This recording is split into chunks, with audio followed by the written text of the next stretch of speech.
Bonjour à tous, voici le corrigé des exercices 3 et 4 sur la notion de périmètre.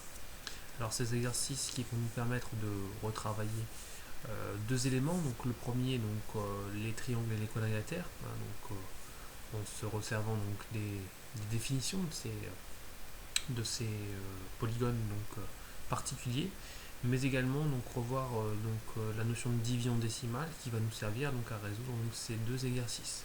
On commence avec l'exercice 3 où il s'agissait de déterminer la longueur du côté d'un carré connaissant son périmètre. Alors comment fait-on pour calculer le périmètre d'un carré connaissant la longueur du côté? Comme vous pouvez le voir, c'est l'inverse que je demande. Eh bien tout simplement, on multiplie par 4 le côté pour obtenir le périmètre. On fait côté fois 4 et on obtient le périmètre. Eh bien ici, on va raisonner de façon inverse, c'est-à-dire qu'au lieu de multiplier par 4 pour obtenir le périmètre, on va diviser par 4 pour retrouver en fait la longueur du côté. Donc le côté sera égal au périmètre que l'on va diviser par 4. Voilà pourquoi ici, pour obtenir la longueur du côté, il fallait faire 18,9 divisé par 4. Je ne l'ai pas posé, mais vous l'avez fait forcément. C'est une division décimale, donc vous devez la poursuivre après la virgule au niveau du quotient jusqu'à obtenir un reste qui vaut 0. Et on obtient un résultat de 4,725. Donc un côté du carré mesure 4,725 cm. Pour la deuxième question, c'est exactement le même type de raisonnement. Si ça concerne les côtés du losange, on a exactement la même propriété, c'est-à-dire que les quatre côtés d'un losange sont égaux, comme c'est le cas pour le carré. Donc tout simplement, on va faire la même chose, on va prendre le périmètre de notre losange et on va le diviser par 4 pour obtenir la longueur d'un des côtés du losange. Je fais donc 224 divisé par 4, ce qui me fait un total de 56 mm.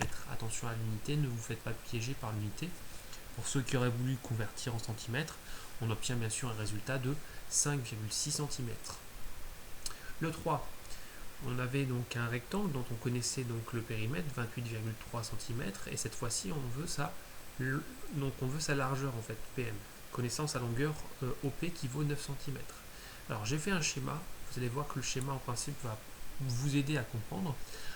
Si vous n'avez pas réussi à faire cet exercice, donc le périmètre de mon rectangle est composé des deux longueurs plus les deux largeurs. Donc à partir du moment où je prends mon périmètre et que je retire en fait les deux longueurs, il va bien me rester les deux largeurs. Voilà pourquoi j'ai commencé par faire 28,3 moins les 9 cm qui correspondent à une longueur que j'ai multiplié par 2. Ce qui fait 28,3 moins 18, soit un total de 10,3. Donc 10,3 cm correspond à mes deux largeurs. On sait que les deux largeurs ont la même longueur, sont égales.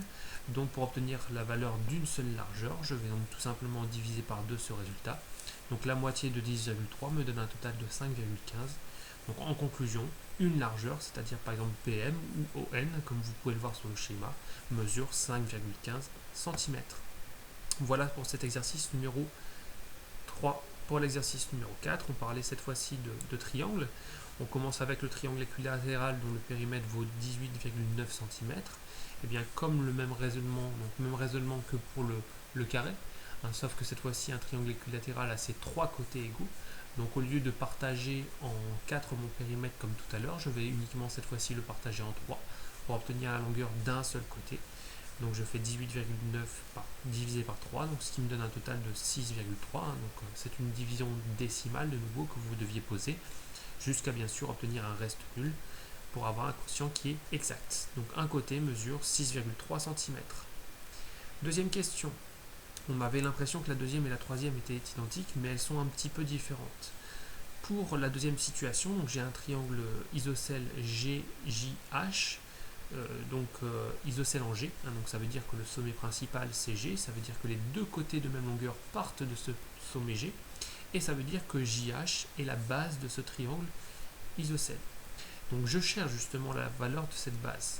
Et bien tout simplement, comme vous pouvez le voir sur le schéma que j'ai fait, on connaît la longueur donc, de GH qui vaut 6,7, mais on en déduit donc que la longueur de GJ est également de 6,7 cm, vu que ce sont les deux côtés égaux. Donc en fait, en conclusion, pour obtenir la valeur de la base, je vais tout simplement retirer à mon périmètre, qui était de 15, la longueur de ces deux côtés égaux. Donc je fais 15 moins 6,7 fois 2, qui donne en fait un total, cette multiplication de 13,4, et il me reste donc 1,6. Donc ici, la base mesure 1,6 cm.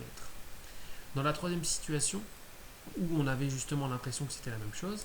Ce qui variait, c'est que cette fois-ci, donc le triangle était toujours isocèle, donc en G, donc sommet principal G, mais cette fois-ci on nous donnait l'information de la base qui mesurait 6,7 cm. Donc tout à l'heure dans la question précédente, je cherchais la valeur de la base. Cette fois-ci, je connais la valeur de la base et je cherche la longueur d'un des deux côtés, donc égaux donc de ce triangle isocèle. Donc je vais tout simplement repartir de mon périmètre qui est de 15 cm et je vais déjà retirer cette base de 6,7. Il me reste un total de 8,3 cm, mais ces 8,3 cm correspondent à mes deux côtés, donc de même longueur. Je vais donc partager en deux cette valeur de 8,3 pour partager équitablement justement en deux donc cette valeur. Donc je divise 8,3 par 2, ce qui fait un total de 4,15 cm. Donc cette fois-ci ici, le côté GJ qui correspond à l'un des deux côtés donc égaux de mon triangle isocèle mesure 4,15 cm. Voilà, j'espère avoir été clair dans la correction de cet exercice. A bientôt.